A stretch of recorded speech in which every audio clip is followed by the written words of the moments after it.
하나님 말씀 보겠습니다. 하나님 말씀은 사도행전 12장 1절부터 19절까지 말씀입니다. 사도행전 12장 1절부터 19절까지 말씀을 읽어드립니다. 그때 헤롯 왕이 손을 들어 교회 중에서 몇 사람을 헤아리 하여 요한의 형제 야고보를 칼로 죽이니 유대인들이 이 일을 기뻐하는 것을 보고 베드로도 잡으려 할세. 때는 무교절 기간이라 잡음에 옥에 가두어 군인 넷씩인 네 패에 맡겨 지키고 유월절 후에 백성 앞에 끌어내고자 하더라. 이에 베드로는 옥에 갇혔고 교회는 그를 위하여 간절히 하나님께 기도하더라.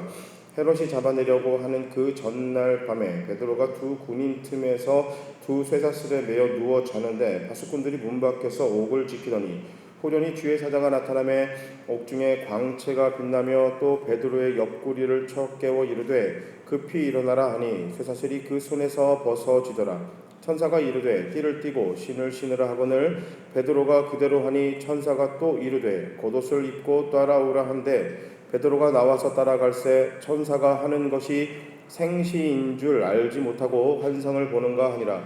이에 첫째와 둘째 파수를 지나 시내로 통한 쇠문에 이르니 문이 저절로 열리는지나 나와서 한 거리를 지나매 천사가 곧 떠나더라. 이에 베드로가 정신이 들어 이르되 내가 이제야 참으로 주께서 그의 천사를 보내어 나를 헤롯의 손과 유대 백성의 모든 기대에서 벗어나게 하신 줄 알겠노라 하여 깨닫고 마가라 하는 요한의 어머니 마리아의 집에 가니 여러 사람이 거기에 모여 기도하고 있더라. 베드로가 대문을 두드린데 로데라 하는 여자아이가 영접하러 나왔다가 베드로의 음성인 줄 알고 기뻐하여 문을 미처 열지 못하고 달려들어가 말하되 베드로가 대문 밖에 섰더라 하니 그들이 말하되 뇌가 미쳤다 하나 여자아이는 힘써 말하되 참말이라 하니 그들이 말하되 그러면 그의 천사라 하더라. 베드로가 문 두드리기를 그치지 아니하니 그들이 문을 열어 베드로를 보고 놀라는지라. 베드로가 그들에게 손짓하여 조용하게 하고 주께서 자기를 이끌어 옥에서 나오게 하던 일을 말하고 또 야고보와 형제들에게 이 말을 전하라 하고 떠나 다른 곳으로 가니라. 날이 새매 군인들은 베드로가 어떻게 되었는지 알지 못하여 적지 않게 소동하니 헤롯이 그를 찾아도 보지 못하매 파수꾼들을 신문하고 죽이라 명하니라. 헤롯이 유대를 떠나 가이사랴로 내려가서 머무니라. 아멘. 우리 옆으로 앞뒤로 인사하시겠습니다. 아름다우십니다.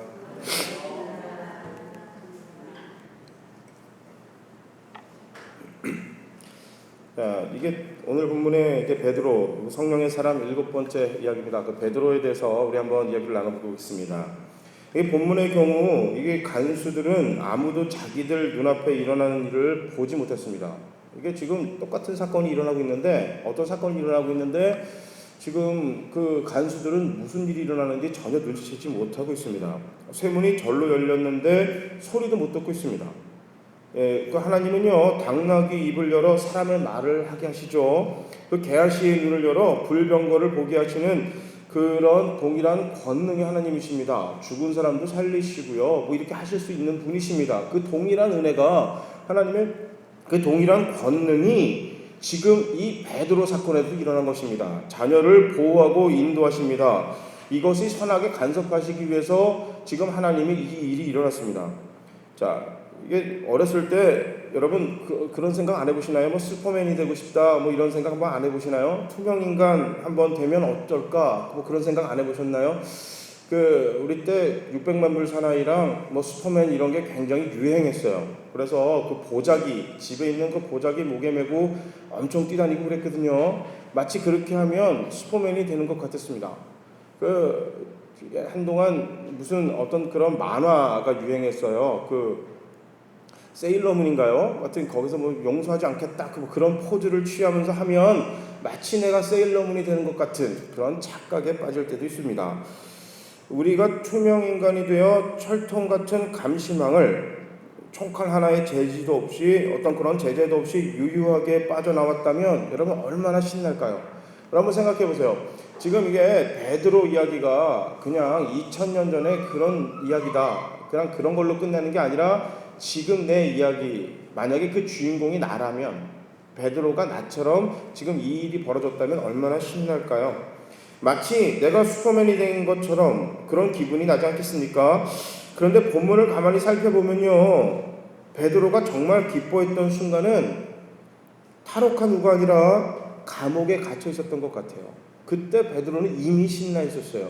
오늘 본문을 살펴보면요, 마치 우리가 지금 베드로는 감옥에 갇혀 있을 때 엄청 괴로워하고 힘이 들고요. 그 다음에 이게 마음도 굉장히 안 좋은 거예요. 이거 잘못하면 나 죽겠다. 나 내일 죽으면 어떡하냐. 이거 지금 나 이러다가 사형 선고 당하면 어떡하냐. 돌에 맞아 죽으면 어떡하냐. 이거로 걱정하고 있다가 하나님이 빡 잘해주셨어요. 그래가지고 베드로가 나가면서 너무 신이 나는 거예요. 너무 신바람이 나가지고 이럴 줄 알았지. 하나님 역시 정말 캡이다, 짱이다 이러면서 나간 게 아니고, 대박 이러면서 나간 게 아니라 지금 베드로는 이미 감옥 안에 있을 때도 괜찮았어요. 자, 헤롯 왕이 예수님의 동생 야고보를 죽였어요. 유대인들의 환심을 더 크게 살려고 예수님의 동생이 아니라 그 사도 야고보를 죽였습니다. 유대인들의 환심을 더 크게 살려고 예수 믿는 자들의 우두머리 격인 베드로를 잡아 처형시키려 했습니다. 그런데 유월절이 겹쳐서 죽이지 못했어요. 이게 유월절은 가장 큰 행사이기 때문에 이게 그때 사람을 사용할 수 없거든요. 예수님도 유월절을 피하기 위해 밤새도, 예수님의 경우는 유월절날 못 죽이니까 이거 지나면은 이게 문제가 커질 수 있으니까 유월절 전에 죽이려고 그냥 야밤에 모여가지고 예수님 재판하고 그냥 속전속결로 예수님 사형을 선고했거든요. 마치 그랬던 것처럼 지금 베드로는 자기의 스승이자 주님이 가셨던 길을 지금 비슷하게 가게 생겼어요. 지금 예수님처럼 베드로도 급하게 죽게 생겼습니다. 전후 형편이 같았습니다. 그런 모든 사정을 알게 된 그로서 주님이 십자가에 달리신 때가 여러분 당연히 생각나지 않았을까요? 얼마 전에 우리 스승님이 이렇게 죽었단 말이에요. 비슷한 시기에. 자기의 모든 꿈이었고 희망이었던 우리 자기 스승이 지금 자기처럼 얼마 전에 죽었어요. 그러니까 베드로가 죽을 그 상시에 나도 예수님처럼 죽나 보다 이런 생각 안 했을까요? 했겠죠. 그럼 예수님이 그냥 돌아가셨나요? 그냥 아무 일 없이 우리처럼 사형 선고 날짜가 언제인지 모르고 있다가 갑자기 확 돌아가신 게 아니잖아요. 엄청나게 고난 받으셨잖아요. 그 채찍 맞으시고 엄청나게 그 힘든 일을 당하시는 것을 베드로는 들어서 알고 있습니다. 우선 많은 고난을 받고 죽임을 당할 것이라는 스승의 말씀에 예수님이 제자들에게 이렇게 이야기하셨습니다. 나 고난 받고 죽을 거다. 굉장히 힘들게 죽을 거야. 이렇게 얘기했을 때 베드로가 뭐라고 얘기했었냐면, 전에는 주여 그리 마옵소서, 이 일이 결코 주에게 미치지 아니하리이다 라고 말렸습니다. 자, 예수님이 제자들한테 질문을 던졌죠. 세상 사람들이 날 뭐라고 합니까? 라고 했을 때 제자들이 뭐라고 합니까? 그러니까 쉽게 얘기하면 예수님 최고입니다. 우리 이스라엘을 로마로부터 해방시킬 메시아입니다. 구원자입니다. 다들 그렇게 믿고 있는데요 라고 했습니다. 그때 예수님이 제자들에게 질문합니다. 그래요? 사람들은 그렇다 친다면 당신들은 나를 누구라고 생각합니까? 이 질문에 사도 베드로가 뭐라고 대답했죠? 주는 그리스도시요 살아계신 하나님의 아들입니다. 우리 신앙 고백을 했습니다. 그때 예수님이 너무너무 기쁘셨어요. 그래서 그 고백 위에, 그 반석 위에 내가 교회를 세우겠다는 축복까지 하십니다. 그 후에 내가 고난받고 죽을 것임을 얘기했어요. 그리고 나서 베드로가 스승이 죽는다고 그러니까 깜짝 놀라서 이렇게 얘기한 거예요. 그리 마옵소서, 주님이 말하셨던 그 일이 결코 우리 스승님에게 일어나지 않게 하겠습니다. 괜찮은 대답이죠. 괜찮은 대답인데 예수님한테 혼났어요. 예수님 심하게까지 혼나셨어요. 사단이라고 했어요. 사탄이라고. 마귀야, 사탄아, 내 뒤로 물러나라. 이 말은 뭐예요? 예수 믿으면 고난받고 죽는구나. 나도 예수님처럼 그렇게 고난받고 죽는구나. 당연히 그렇게 생각했을 것입니다. 얼마든지 로마를 물리치고 유대를 해방시킬 수 있는데 왜 우리 스승님이 억울하게 죽는다는 말인가? 아니, 그 일을 말린 나한테 왜 도리어 사탄이라고 야단칠까? 이 도저히 이해 안 되었던 베드로가 이제 주님과 같이 눈먼 자를 보게 했습니다. 안전뱅이를 일으키기도 했고요. 죄악에 묶여있던 많은 사람을 복음으로 하나님의 자녀를 만들었습니다. 그래서 하나님의 참 구원은요, 예수님 잡히시던 날 밤 그가 칼을 빼서 말고의 귀를 치서서 칼로 하나님의 구원이, 어떠한 물리적인 힘으로 하나님의 구원이 일어나지 않는다는 것을 오직 십자가의 예수님을 믿는 은혜로만 하나님의 구원과 그 모든 은혜가 일어난다는 것을 베드로는 지금은 알고 있었습니다. 여러분, 그 베드로가 참 대단한 사람이에요. 원래부터 믿음이 굉장히 좋아가지고요. 그냥 예수님이 나 이렇게 될 거야 그러면 아멘 아멘, 뭐 스승님 원대로 하세요, 뭐 당연히 그렇게 돼야죠, 뭐 이렇게 계속 나왔던 사람이 아니라 지금 사도 베드로는 예수님이 자기 뜻대로 되기를 바란 거예요. 하나님의 뜻대로 주님의 일이 일어나는 게 아니라 내 뜻대로 하나님의 일이 되기를 바라는 우리랑 비슷한 생각을 가지고 사람이었습니다. 하나님의 참 구원이 칼로 이루어질 거라는 기대를 갖고 있던 사람이었습니다. 그런 사람이 이제는 바뀌었습니다. 하나님의 구원과 하나님의 은혜는 칼과 망치가 아니라 무력적인 힘이 아니라 오직 예수 그리스도의 십자가 구원의 은혜로만 이루어질 수 있음을 사도 베드로는 지금 당연히 믿고 있었습니다. 묵묵히 고난을 당하고 십자가 죽음의 길을 가신 스승이 자기가 고백한 대로 진실로 하나님의 아들이었다고 믿었습니다. 정의의 사자인 양 로마에게 억울하게 당한 것을 바로잡자고 설쳤던 자기가 주님을 쫓았던 게 아니라 사단을 쫓았구나, 사탄을 쫓아서 내가 그렇게 한 것이었구나, 그렇게 깨달았습니다. 베드로는요, 주님을 3번이나 부인했습니다. 도저히 씻을 수 없는 수치와 그런 잘못된 것을 부활하신 주님은 너가 나를 사랑하냐? 라고 똑같이 3번 질문하시면서 또 용서해 주셨습니다. 그러면서 요한복음 21장 18절에 주님은 사도 베드로에게 이렇게 이야기합니다. 내가 진실로 진실로 너에게 이르노니 젊어서는 너가 스스로 띠뛰고 원하는 곳으로 다녔거니와 늙어서는 내 팔을 벌리고 남이 내게 띠띠우고 원치 아니하는 곳으로 데려가리라.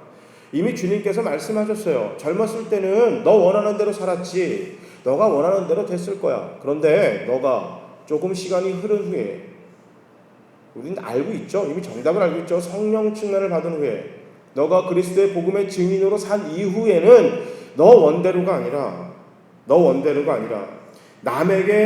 남을 위해서, 다른 누군가를 위해서 너가 원하지 아니할지라도 그것이 다른 누군가를 위한 것이라면, 그 생명을 위한 것이라면, 복음을 위한 것이라면 그곳으로 너가 가게 될 것이다. 여러분, 이 말씀 생각났을 것입니다.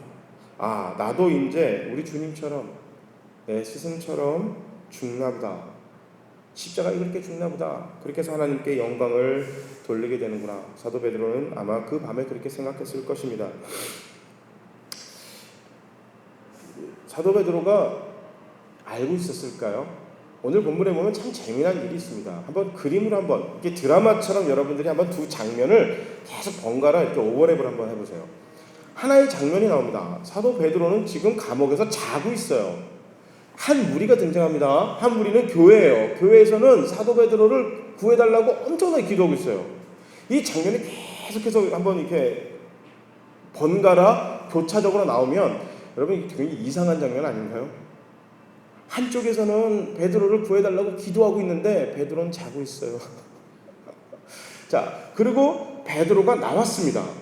근데 더 웃겨요. 교회에서 무슨 기도하고 있었다고요? 베드로를 위해서 기도했어요.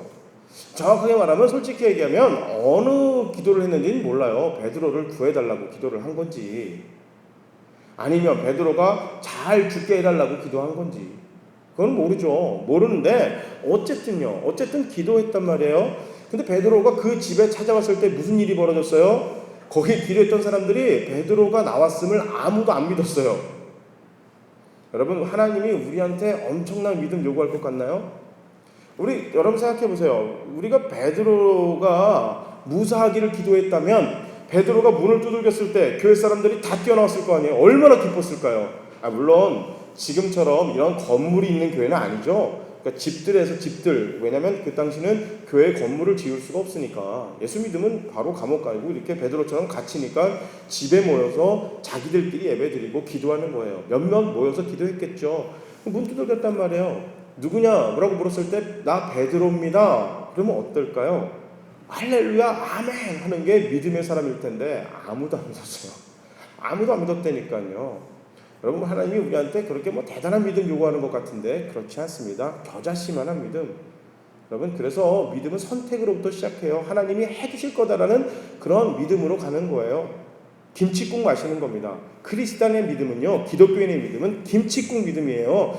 떡 줄 사람 생각하든 말든 김칫국부터 마시는 감사의 기도를 드리는 것입니다. 이게 심지어 교회 사람들은 안 믿었어요. 하나님이 구해줄 것을. 기도한 사람도 안 믿었고요. 베드로는요, 자고 있었어요. 이 말은 뭐죠? 하나님이 이 밤에 자기를 감옥에서 빼낼 거다? 아니요, 그거에 대한 기대치가 없었어요. 그냥 자고 있었어요. 그날 밤에 천사가 와서 아무 탈 없이 옥에서 나를 꺼내줄 거라는 기대는 베드로는 없었습니다. 자, 이게 심지어 그가 감옥에서 나올 때도 잠에서 이게 취해 있었어요. 이게 지금 나가는 것이 이게 진짜인지 가짜인지도 몰랐던 거예요. 이게 꿈인가 생각하는 거예요. 여러분 상상해 보세요. 천사가 왔습니다. 베드로는 자고 있어요. 코를 골면서 드르렁 걸면서 이분이 자고 있는 거예요. 내일 모레면 죽는데. 아침이 되면 죽을 수도 있는 양반이 지금 코를 골면서 자고 있는 거예요. 사탄이래. 그 천사가 깨우는 거예요. 일어나라고. 근데 안 일어나요. 정신을 못 차리고 있는 거예요. 그래서 지금 천사가 끌고 나갑니다. 야, 정신 차려, 정신 차려. 야, 나가자. 그 막 나왔단 말이에요. 천사의 하는 것이 참인 줄 알지 못하고 내가 지금 환상을 보는가 이렇게 생각하고 있었습니다.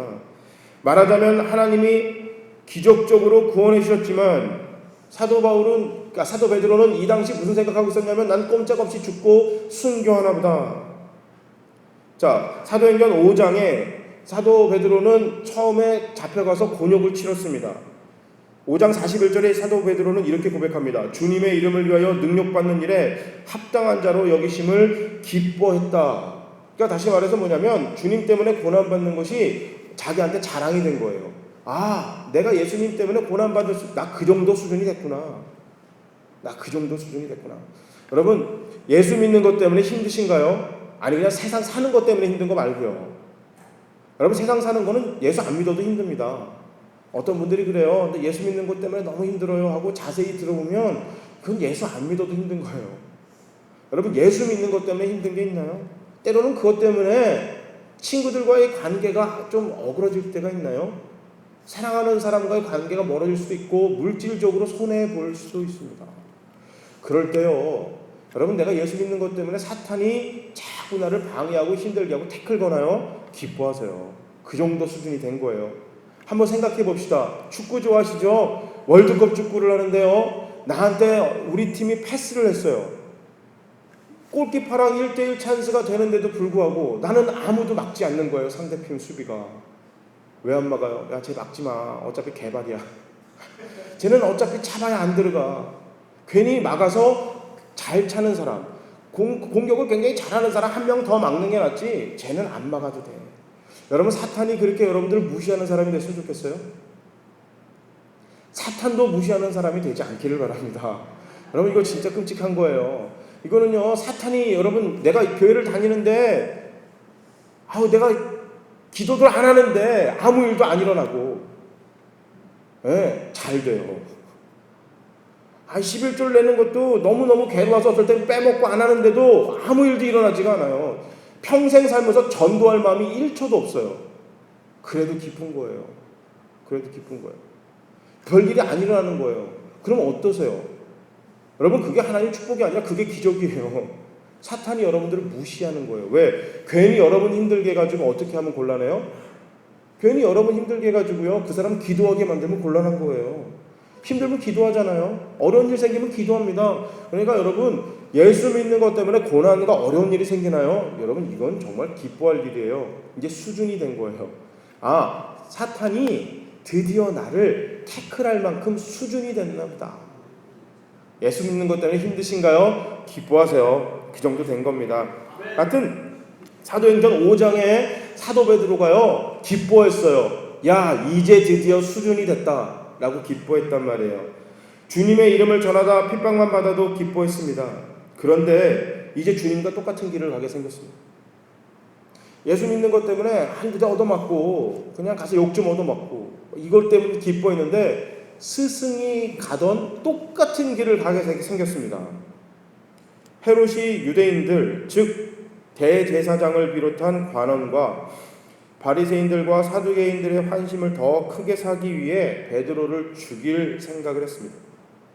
어쩌면 예수교의 우두머리 격인 베드로만 없애면 이 골치 아픈 종교의 교세가 꺾이리라 이렇게 짐작했는지 모릅니다. 말하자면요, 헤롯은 베드로를 예수님과 동격 취급했습니다.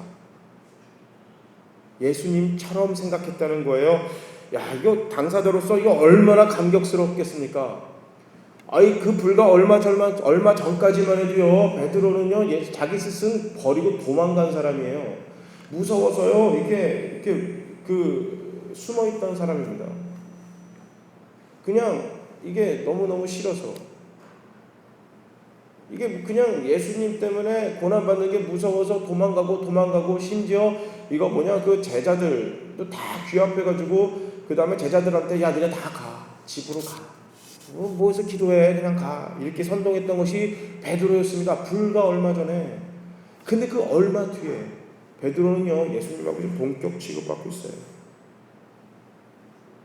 심지어 자기가 주님처럼 취급당하고 있으니 그 감격이 얼마나 기뻤겠습니까? 이게 두말할 필요 없이 참 기뻤겠죠. 거기다 부활의 주님을 두 눈으로 목격하고 40일간 같이 있었습니다.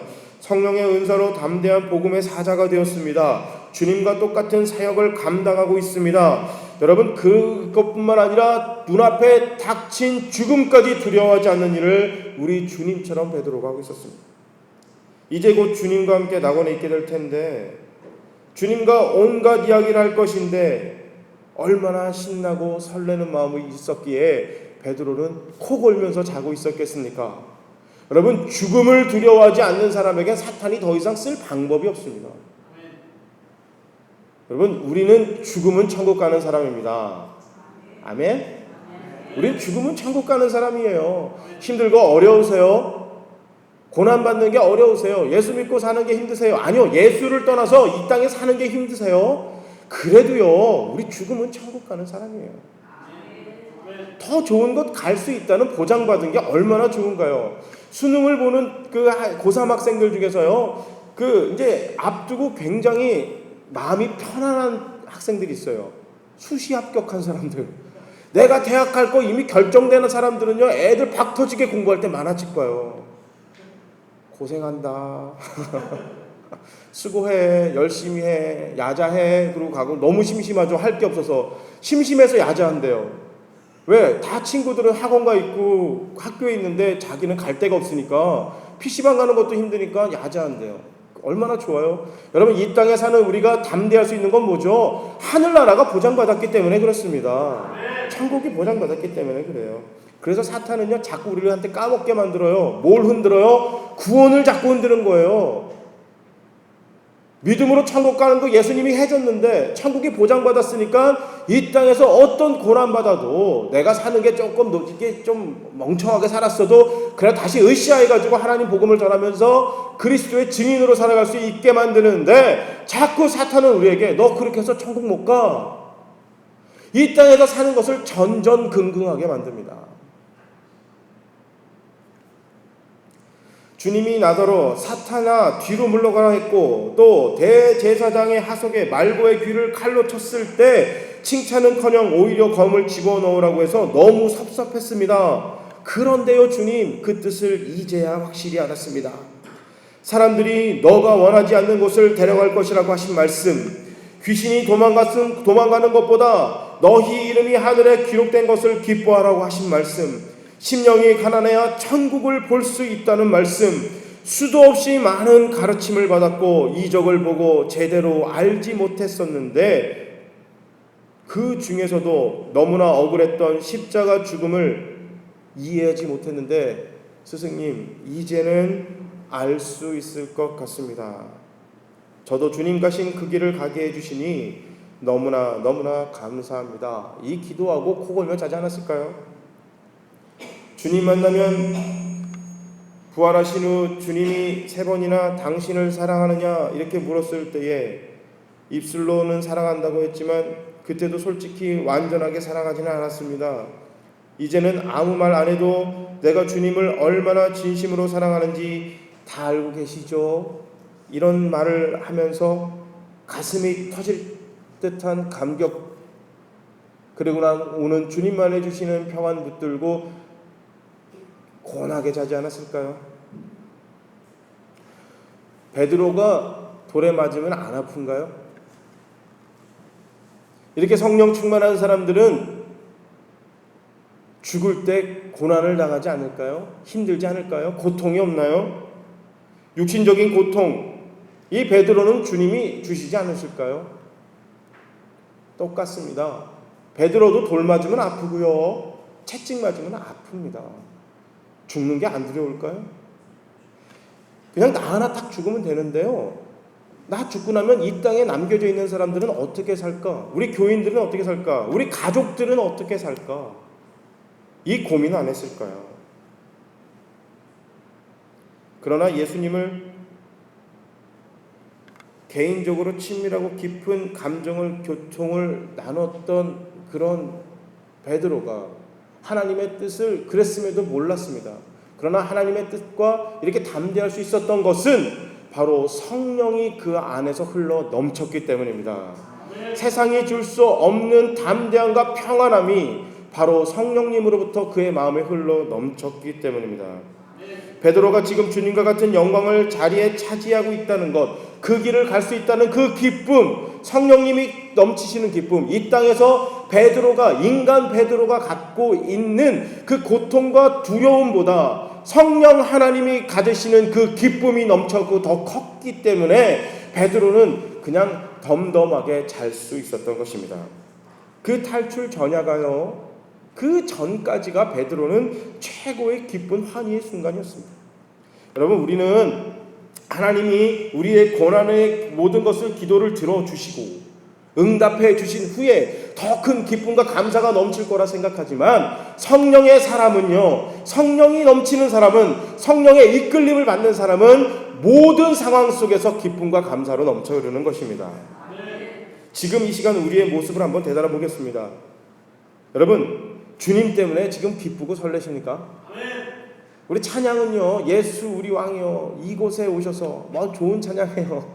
주님만으로 나는 만족해. 그죠? 오늘 아까 찬양했던 것, 그 어디나 하늘나라, 그 어디나 하늘나라. 찬송은 그렇게 했는데 진짜 그 어디나가 하늘나라인가요? 내 통장에 잔고가 좀 넉넉해질 때가 하늘나라죠. 내가 원하는 직장에 들어갔을 때가 하늘나라입니다. 내 자녀가 내 원하는 곳에 학교에 들어가든 직장이 되든 결혼이 되면요, 하늘나라고요. 내 아픈 게 딱 하고 나면 그때가 하늘나라지. 여전히 통장에 잔고는 없고, 여전히 내 건강은 힘들고, 여전히 내 가정은 어려움에 처해져 있고, 여전히 어제 기도했던 그 기도 제목은 오늘도 똑같은 기도 제목일 때, 그럼에도 불구하고 이곳이 하늘나라입니다 라고 고백할 수 있겠습니까? 우리는 못해요. 이 얘기하면 어떤 분들은 이렇게 할 거예요. 아, 목사님은 그 어디나가 하늘나라인가 보다. 아니에요. 저도 안 되던데요. 저도 안 돼요. 이런 설교할 때마다 제가 제일 힘들어요.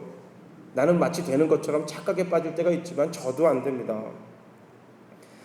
언제 이것이 가능하느냐? 성령 충만할 때 가능합니다. 기도할 때 가능한 거예요. 그래서 주님, 이 문제 해결해 주세요 라고 기도하기 전에 주님, 내 안에 들어오셔서 흘러 넘치옵소서 라고 기도하는 것, 성령 충만하게 해 주시옵소서. 성령님, 예수의 생각이, 예수의 뜻이, 예수의 마음이, 하나님의 모든 감정이 내 안에서 흘러넘치는 것이 성령 충만 아니겠습니까? 예수님, 내 안에서 흘러넘치시옵소서 할 때, 그때 이 땅에서 갖고 있는 모든 기도 제목들이 감사의 기도 제목으로 나올 수 있는 것입니다. 주님 때문에 고난 받으십니까? 기뻐하시기 바랍니다. 교회 다니는 것 때문에 창피합니까? 여러분, 기뻐하시기 바랍니다. 아무나 주님 때문에 창피하지 않습니다. 교회는 자녀와 제자가 있다고 그랬죠. 자녀는요, 부모님 때문에 창피할 필요 없어요. 우리 그런 얘기 많잖아요. 길 가다가 우리 아빠가 시장에서 이렇게 생선 파는 거예요. 그래서 그렇게 막 친구들하고 걸어가고 있는데 막 냄새나는 아빠가 오면 아들, 딸이 사춘기 때 딱 피해서 도망갔다, 뭐 이런 얘기들 막 나오잖아요. 나중에 뭐 라디오에 그런 얘기 많이 쓰잖아요. 우리 뭐 나중에 생각하니까 난 불효자였어요, 막 불효녀였어요, 막 울면서. 자녀는 맞아요. 자녀는요 우리 엄마 아빠가 창피하면 도망갈 수 있어요. 그게 자녀예요. 자녀의 특권은 뻔뻔함이니까 뻔뻔함이니까 도망가는 거예요. 제자는요 못 도망가요. 제자는요 우리 스승이 무슨 방법이 있어도 그게 창피해서 도망가는 순간 제자가 안 돼요. 여러분, 제자가 되시겠어요? 자녀가 되시겠어요? 교회는 자녀가 넘치면 욕먹어요. 왜? 내 복만 가지고 살아가니까. 다른 누군가의 생명과 풍성한 삶이요 관심 없습니다. 내 생명과 내 풍성한 삶만 관심 있는 거예요. 그러니까 교회 나와서 뭐 가지고만 기도해요? 내 기도 제목 가지고만 기도해요. 그러니까 성령 충만 필요 없죠. 괜히 성령 충만하면 곤란해지게요. 성령 충만해가지고 막 전도 나가고 막 이렇게 되면 어떻게 돼요? 곤란한 거예요. 그러니까 성령 충만은 원하지 않는 거예요. 복음 전하면 예수 막 믿든가요? 여러분, 전도할 때 얼마나 힘들까요? 그것처럼 더럽고 치사한 거 없잖아요. 시간 들여요, 돈 들여요, 자존심 바쳐요. 다 해도 주일날 꼭 바빠요. 그래도요 얼굴 붉히면 안 돼요. 그 사람 예수 믿게 해야 되니까. 그럼요. 예수 믿는 것 때문에 우리 한 사람이 마지막 그 사람이 하나님의 자녀, 천하의 마지막 그 영혼이 하나님 자녀가 되는 그날을 꿈꾸면서 예수님 억울해도 그냥 죽으셨잖아요. 오늘 베드로도 억울해도 그냥 코 골며 자고 그냥 죽지 뭐 하잖아요. 이게 자녀들은 못해요. 억울하잖아요. 억울하면 억울하다 얘기하죠. 제자들은요 스승이 그냥 하라니까 하는 거예요. 여러분, 제자가 넘쳐나는 우리 풍성한 포도나무가 되시길 바랍니다. 우리 한국 교회가요 제자들이 넘쳐나는 교회들이 흘러넘치길 바랍니다. 24시간 중에 제자로 사는 시간이 더 많아지는 저와 여러분이 되시길 바랍니다. 그래서 고난받는 것 때문에 기뻐합시다. 이거 나 꽤 괜찮은 사람이 됐나 보다. 여러분, 사탄도 무시하는 사람이 되면 곤란해요. 야, 쟤 막지 마. 냅둬. 돈 줘. 야, 쟤 돈 갖고 기도한다. 돈 줘. 괜히 어렵게 하지 마.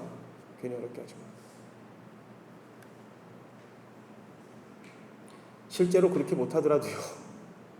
실제로 내가 고난 때문에 기뻐하지 못하더라도 그 정도 소원은 갖고 있어야 되지 않을까요? 하나님, 고난받는 것 때문에 기뻐해주세요. 여러분, 굉장히 이거 역설적인 표현이에요. 교회 왜 다니세요? 복 받으려고요. 맞죠? 그런데 하나님은 제자들에겐 한 가지 더 기대치가 있어요. 너 복 가지고 다른 사람들을 복되게 해라. 다른 사람 복되게 하려면 돈이 우리 통장에 들어와 나를 복되게 하려면 어떻게 돼요? 돈이 찢어져야 되잖아요. 10,000원짜리가 5,000원짜리가 돼야 돼요. 1,000원짜리가 돼야 되고. 이 말은 우리가 세상에 복이 되기 위해서는 우리가 가진 것에 나눠줌이, 헌신이, 섬김이, 찢어짐이, 생명까지 주는 그러한 아픔이 있어요. 세상은요 너 죽어 나 사는 게 세상이잖아요. 내가 1등을 하기 위해선 누군가가 2등을 해야 돼요.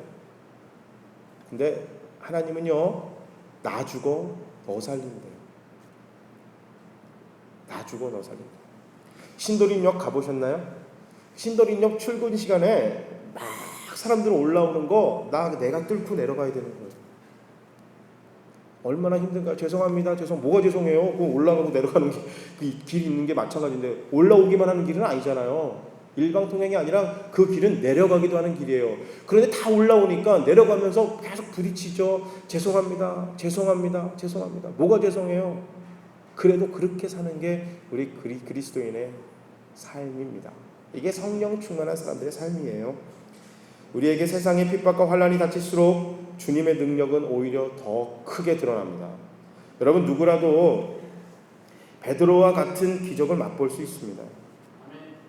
자기가 주님 가시는 길을 뒤따라가고 있다는 확신만 있다면, 이 길이 주님이 원하시는 길이고 주님이 함께 가시는 길이라는 그런 믿음이 있다면, 아니요, 그 길을 가기를 내가 기꺼이 원한다면 이 땅의 모든 죄와 사탄은 우리를 절대 무너뜨리지 못합니다.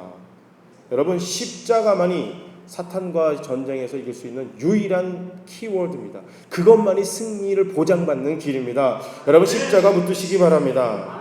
세상과 죄악과 사단은 우리를 무너뜨리려고 계속해서 호시탐탐 노리지만 우리는 그 길을 묵묵히 걸어갈 때 감사하면서 기도하며 성령 충만을 기대하면서 기도하면서 걸어갈 때 내 힘이 아니라 하나님의 힘으로 여러분 가는 겁니다. 묻어가는 거예요. 자꾸 무슨 영적 싸움을 내가 어떻게 못 이겨요. 영적인 존재를 우리가 어떻게 이기나요? 죽었다 해도 못 이기는 거예요. 어떻게 해요? 주님께 묻어가는 거예요. 꽃가루처럼 성령님한테 묻어가는 거예요. 성령님 도와주세요라고 기도하면서 갈 때 그렇게 걸어가는다면 매일매일이 내 생애 최고의 날이 될 것입니다. 날마다 새하늘과 새 땅 같은 하늘나라에서 살 수 있을 것입니다. 그래서 우리 믿는 자의 생애 최고의 날은 어제도 아니고 내일도 아닙니다. 먼 장래 부활의 날이 아니라 바로 오늘 지금이어야 합니다. 비록 감옥에 갇혀 도저히 살아나올 가능성이 전혀 없어 보여도 바로 지금이 최고의 감사의 날이고 최고의 행복한 날이 될 수 있는 것입니다. 예수님이 믿는 자를 감옥에서 반드시 건져 주시기 때문이 아니라 그것 건져내 주실 것 때문이 아니라 주님 가시는 길을 내가 기꺼이 따라가고 있기 때문에 나도 주님처럼 결국에는 부활의 영광을 누리기 때문에 나 때문에 다른 누군가가 십자가의 구원의 은혜를 맛볼 수 있을 거기 때문에 이 고난 때문에 다른 누군가가 살아나고 행복해질 수 있기 때문에 바로 오늘 지금 우리의 삶은 가장 행복하고 기쁜 날이 될 수 있는 것입니다.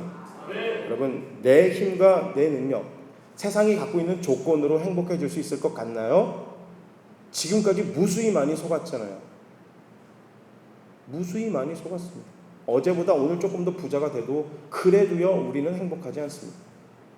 곧 고난이 찾아오고 여러분 우리에게 어려움이 찾아옵니다. 그러나 언제나 변함없으신 주님, 나 죽어 너 살렸다 라고 했던 그 주님의 사랑이 우리 안에서 흘러넘친다면 이 땅에 곧 썩어 없어질 세상의 조건 때문에 우리가 계속해서 어려움에 처하는 것이 아니라 계속해서 우리 하루하루의 지금의 삶 속에서 내 생각이 무엇을 먹을까, 무엇을 마실까, 무엇을 먹을까로만 전전긍긍하던 내 삶이 성령이 들어오는 순간 어떻게 하면 저들을 먹일까, 어떻게 하면 누구를 마시게 할까, 어떻게 하면 누구를 입히게 할까로 묵상하는 성령의 사람들이 되어질 것입니다. 여러분 가정에, 직장에, 학교에, 지역에, 교회, 삶의 공동체 베드로처럼요 고난이 닥쳐와도 그 고난이 최고의 기쁨의 순간이 되어지는 저와 여러분이 되시기를 주님의 이름으로 축복합니다. 아멘. 우리 함께 기도하시겠습니다. 하나님 감사합니다. 21세기 2014년 7월 27일